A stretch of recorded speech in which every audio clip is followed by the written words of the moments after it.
Está de vuelta, la opinión pública tiene acceso, hay conferencias de prensa dando respuestas sobre temas bien importantes y eso es bien útil, se agradece, porque el desconcierto de la anterior administración también pasó por el tema de no rendir pleitesía a la opinión pública nacional, lo cual me parece algo fatídico. El presidente Biden se demoró más de un mes en dar una conferencia de prensa después de llegar a la Casa Blanca. El presidente Trump lo hace prácticamente en el mismo día de su juramentación y ya comienza a tener encuentros y entrevistas exclusivas con algunos medios de prensa. El privilegio en el formato de la televisión regular le correspondió a Hannity de la cadena Fox. Fue una conversación franca, extensa, en la misma oficina oval, y me parece muy bien que hayan repasado cuidadosamente aspectos bien importantes. No es lo mismo en este tipo de entrevista, en este frente a frente, que en una conferencia de prensa donde prevalecen tantos criterios, tantos deseos, tantas intenciones distintas y un poco que se pierde quizás el orden y el tino. Esta entrevista es hoy el primer titular de la prensa mundial. Es primera plana en todas partes gracias a la colaboración de la cadena Fox News, que entiende que esta es una noticia verdaderamente inatajable. Se habló de lo humano y de lo divino. Trump volvió a recalcar el tema de su visión acerca de este nuevo liderazgo y de esta nueva etapa en la Casa Blanca.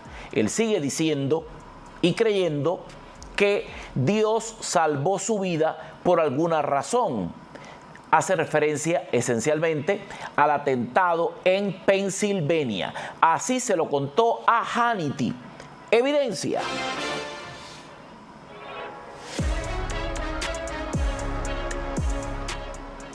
Aquí está Trump con Hannity. People that really know a lot about guns.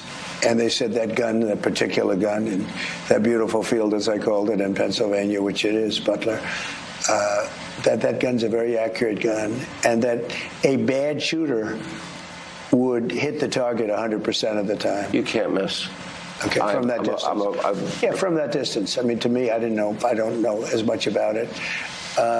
They said it's like for a golfer sinking a 1-foot putt from that distance. And my son Don and my son, both of them, Eric, they're great shooters. Both of them are great shooters. And they said it's amazing, it's a miracle. I think it affected them because they can't believe that happened. I turned. If I didn't turn, when the turn was like split-second perfect timing. So something happened, and I don't think you can call it just luck. The chance was like 1/8 of a second, or we wouldn't be sitting here. Think of it, in a volume of time, 1/8 of a second, I was in the right position. No creo que se le pueda llamar a esto suerte, dice el presidente. 2 de sus hijos son excelentes tiradores y creen que es un milagro que no haya perdido su vida como parte de este atentado. Esto marcó un cambio en su personalidad, en su oportunidad de seguir asumiendo el rigor del trabajo. Trump cree enfáticamente que Dios le salvó la vida por alguna razón. Lo sostiene. Su vida cambió en gran medida a partir de ese momento. Hay un tema polémico que forma parte de esta nueva presidencia y que tiene que ver con la información clasificada relacionada con el asesinato de Kennedy en los Estados Unidos. Un suceso del cual han pasado décadas sin que se clarifique todavía la mayor cantidad de información posible. El no haber suministrado la información a la opinión pública ha servido para que cientos de teorías conspirativas avancen en el imaginario colectivo de los estadounidenses y de personas de todas partes del mundo. No estamos hablando de un asesinato común y corriente. Estamos hablando de el presidente de los Estados Unidos de América. Esta información, estas investigaciones, por múltiples razones, muchas de ellas desconocidas, han permanecido clasificadas de una manera férrea y fuerte durante décadas. Cuando se han cumplido los ciclos, ha comenzado a desclasificarse buena parte de esa información. En el primer mandato de Trump, él tuvo la oportunidad de avanzar en la desclasificación de esta información, pero ahora ha contado en esta entrevista exclusiva Mike Pompeo, un peso fuerte dentro de su gabinete, le dijo que no publicara los documentos, que esto no le iba a hacer bien. Mike Pompeo hizo énfasis en este tema y son los documentos relacionados con el asesinato de Kennedy. Según Trump, él sintió que Mike Pompeo sabía algo que él no sabía, había tenido acceso a una información mucho más comprometida, más fuerte, y él accedió a no publicar esa información cuando pudo desclasificar mucho más de estos documentos en su primer mandato. Terminó su mandato, no lo hizo, no fue reelecto en ese momento como para continuar en la Casa Blanca. Llegó el mandato de Biden. Biden también tuvo sobre la mesa la decisión de esta desclasificación, optó por no hacerlo completamente y evadió ese rol histórico. Pero aquí hay un problema. El problema es que ningún presidente de los Estados Unidos, después de Kennedy y después del momento en el que por tiempo y por años pudiera desclasificarse esta información, ninguno de ellos se ha enfrentado a un atentado como el que enfrentó Trump en Pensilvania en 2023. Por lo tanto, él tiene la responsabilidad de saber que vivió esto en carne propia y a él le interesa, por lo visto, darle claridad a este asunto. Después que por el periodo histórico, por los años y por el tiempo, se hizo posible desclasificar esta información, ningún jefe de Estado en los Estados Unidos se había visto presionado o se había visto la cara o de cara con la muerte, con un intento de asesinato como el que tuvo lugar en Pensilvania. Por eso es que Trump dice ahora que su postura es otra, que no lo publicó en su momento, pero sostiene el criterio de que esta información debe ser publicada. Esto fue lo que le dijo a Hannity como parte de su entrevista exclusiva. Evidencia. Will you investigate these assassination attempts? And you stated that you will release the files, all of the files, as it relates to the JFK assassination. And by the way, this is his desk. Yeah, that's right. This is where John Kennedy, little John Kennedy. It's a movable door. Yeah. It's a little door there. That's where John was. John, yeah. And RFK, and also Martin Luther King Jr., and that you will be transparent. This was going to happen in the first term. So many people have asked me to do that.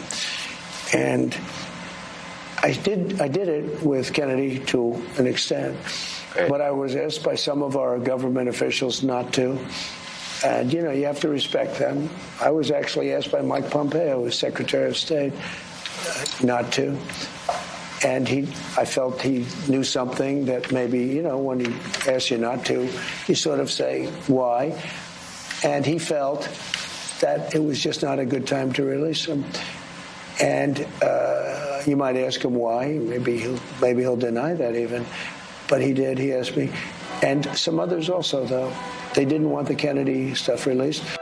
Esto incluiría la publicación de información que también ha estado retenida sobre Martin Luther King y el momento de su muerte, algo que es otra página triste para los Estados Unidos y que no se ha clarificado aún, a pesar de los años.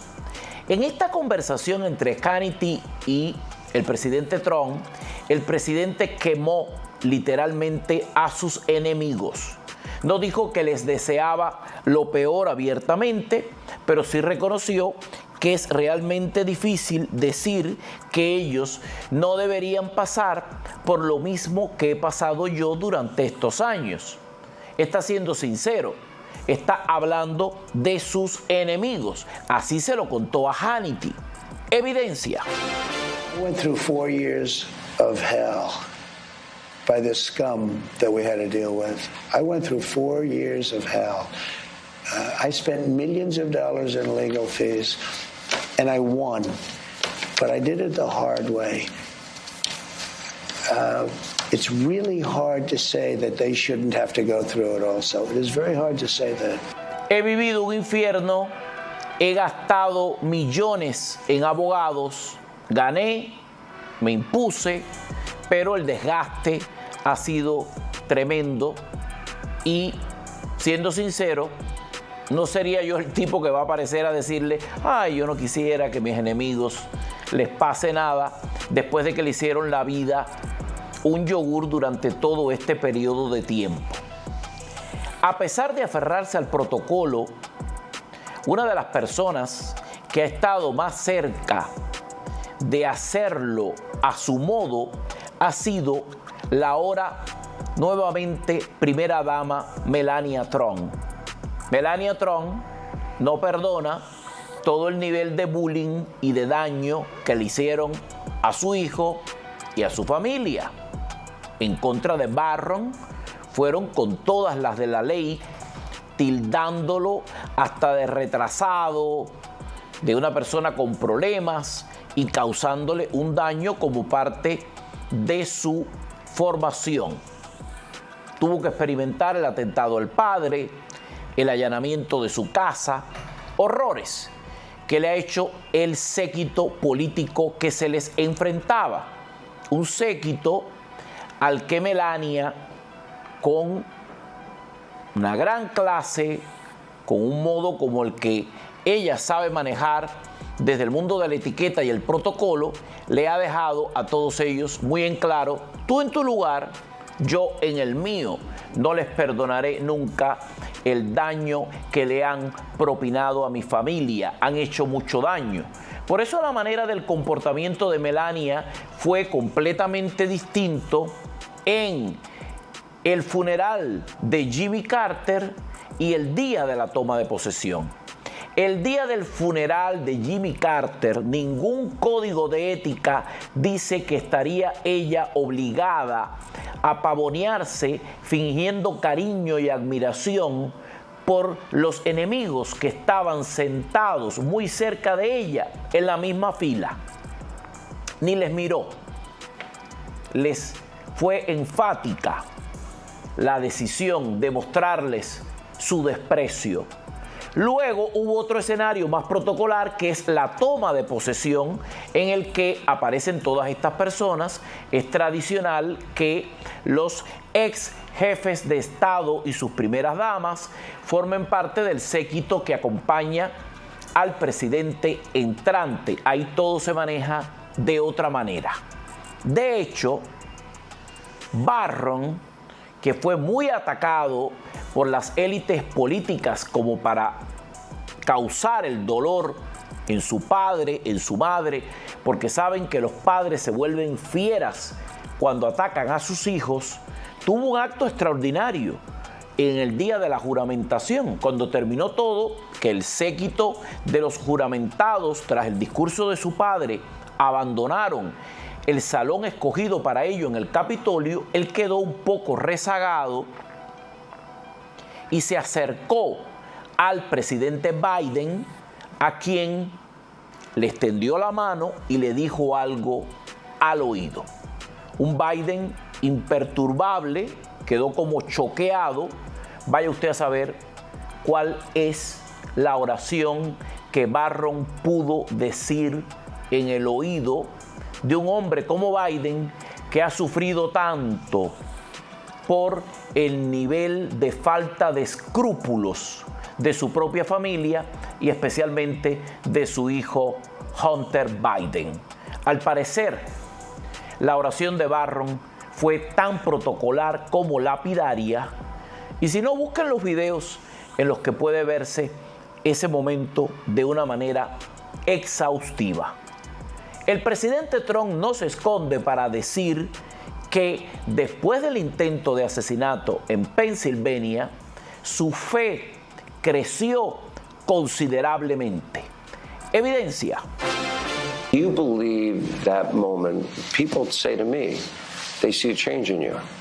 Do you believe you've changed? Is this, for example, increased your faith in God? Yes, I think so. I don't think I've changed, but I think that has taken place, yeah. Because when you look at statistically, I should never be here.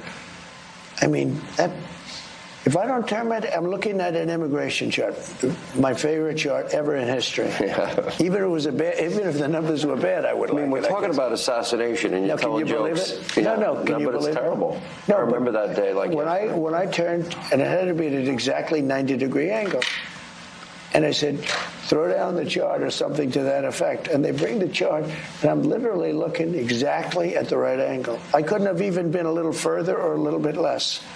It would have whacked, because it was an eighth of an inch. The entire ride was an eighth of an inch. Probablemente el momento más irónico y a la vez contundente de esta entrevista fue un dardo que le lanzó el presidente Trump a su predecesor. En el año 16, cuando llegó por primera vez Trump a la Casa Blanca después de ganarle a Hillary Clinton, Trump optó por tomar distancia y no enfrentarse de una manera abierta a sus enemigos políticos. Los subestimó. Él creyó que ellos se iban a comportar a su altura. Incluso heredó muchas cosas de administraciones anteriores, respetó y validó a funcionarios que no les debió permitir su continuidad y cometió muchos errores en este sentido de exceso de confianza, como suele ocurrir cuando uno está debutando en una especialidad tan compleja como la presidencia de un país, máxime si ese país se llama Estados Unidos de América. En ese momento, Biden no estaba en el panorama como algo destacable, aún no se sabía qué iba a ocurrir para 2020, era simplemente un ex vicepresidente y la contienda y el frenesí había sido con Hillary Clinton. En ese momento, Trump era más un hombre de los negocios que había llegado a la política que un político que ya entiende los devaneos del pantano de Washington, D.C., algo en lo que ahora es absolutamente experto. En ese momento pasó lo que pasó. Él supuso que Hillary se dedicaría a otros asuntos.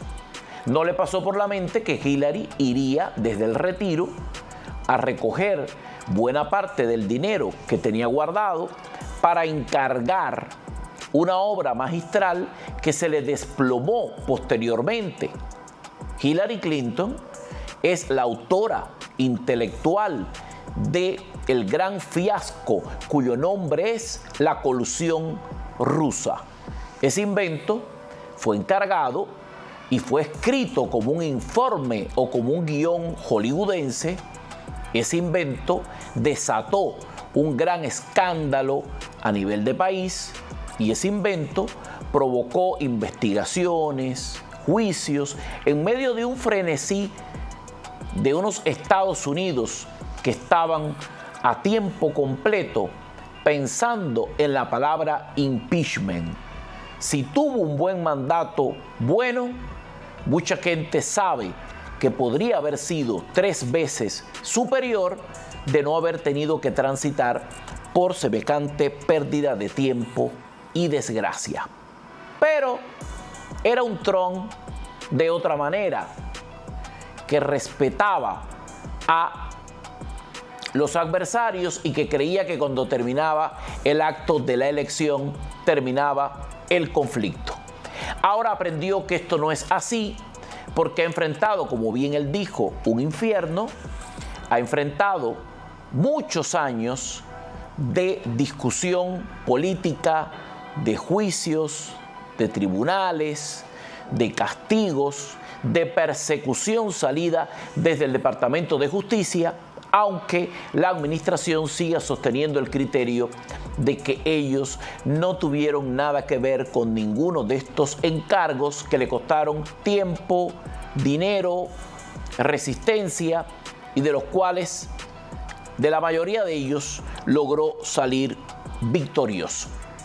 Hay un momento de esta entrevista, pasando por todo este asunto, en el que él dice lo que todo el mundo piensa, pero probablemente no dice, y es el criterio generalizado que se tiene sobre la cantidad de indultos que en el último minuto de su mandato el presidente Biden le concedió a su familia, algo que es verdaderamente bochornoso. Trump ha dicho, desde una suspicacia extraordinaria, que Biden, a pesar del indulto que le dio a todos sus familiares, cometió un gravísimo error. Para Trump, el mayor error que cometió Biden fue no indultarse a sí mismo, con lo cual deja abierta la puerta de un infierno grande que podría generarse en algún momento para continuar el curso de las investigaciones en función de el ahora expresidente, quien ya ha perdido todo el rol de la inmunidad y ha dicho el Congreso de los Estados Unidos que ellos van a continuar y van a terminar con las investigaciones. Biden ha perdonado a toda su familia. Tienen un perdón judicial, pero no tienen un perdón histórico. Tiene que quedar claro qué fue lo que ocurrió y eso debe ser llevado hasta las últimas consecuencias. Debe ser difundido, debe ser publicado, porque el perdón judicial no es lo mismo que lo que dirá la historia sobre ti en el futuro. Y eso no lo tienen garantizado, porque esos procesos van a acontecer. Este es el momentazo de la entrevista en el que Trump dice: Biden ha cometido un grave error, debió indultarse a sí mismo. Evidencia. He heard that I was going to do it. I didn't want to do it. I was given the option. They said, sir, would you like to pardon everybody, including yourself? I said, I'm not going to pardon anybody. We didn't do anything wrong. And we had people that suffered. They're incredible patriots. We had people that suffered. You had Bannon put in jail. You had Peter Navarro put in jail. You had people that suffered. And far worse than that, they've lost their fortunes. They've lost their whatever, their nest egg, paying it to lawyers. And those people, and people said, and they wouldn't have even taken, most of those people, they wouldn't have even taken a pardon. This guy went around giving everybody pardons. And you know, the funny thing, maybe the sad thing, is he didn't give himself a pardon. And if you look at it, it all had to do with him. I mean, the money went to him. Should Congress investigate that? Well, I don't know. It's, you know, you ordered the DOJ. I've always been, look, he didn't give himself a pardon. And he didn't give some other people a pardon that needed it. And I heard Schiff went to him and just begged him for a pardon, because Schiff is a crook. Yeah. Schiff is a crooked guy. He's a crooked politician. He made up the story about Russia. He totally made it up. You know, he's a storyteller. And then after he made it up, they found out that there was a tape of the conversation made by, you know, I guess, the State Department. I don't know. When you make calls, they make tapes sometimes, not all the time. He was the one talking to the Russians. So he, in the meantime, made up the conversation, totally made it up about quid pro quo. There was no quid pro quo, there was a perfect call. Tim Scott was the first one to come. He read it. He said, this is a perfect call. What are you doing? You're impeaching a man for a perfect call. It was Schiff, Hillary, the whole group. You know what? They should. Schiff is just a bad, sick guy. And he went to Biden and he demanded a pardon because he thought he did something. He knew he did something. Adam Schiff, a pesar de todo lo que se dice, acaba de ascender en el poder. Corrió por un nuevo escaño para el Congreso, pero a nivel de Senado, o sea, dejó de ser congresista y ahora está en la Cámara Alta, está en el Senado de los Estados Unidos. Este señor, titiritero en jefe del Comité del Capitolio, un alma gris que está vagando por los abismos de la noche y que forma parte de toda esta trama macabra. Hago una breve pausa. Ya estoy de vuelta.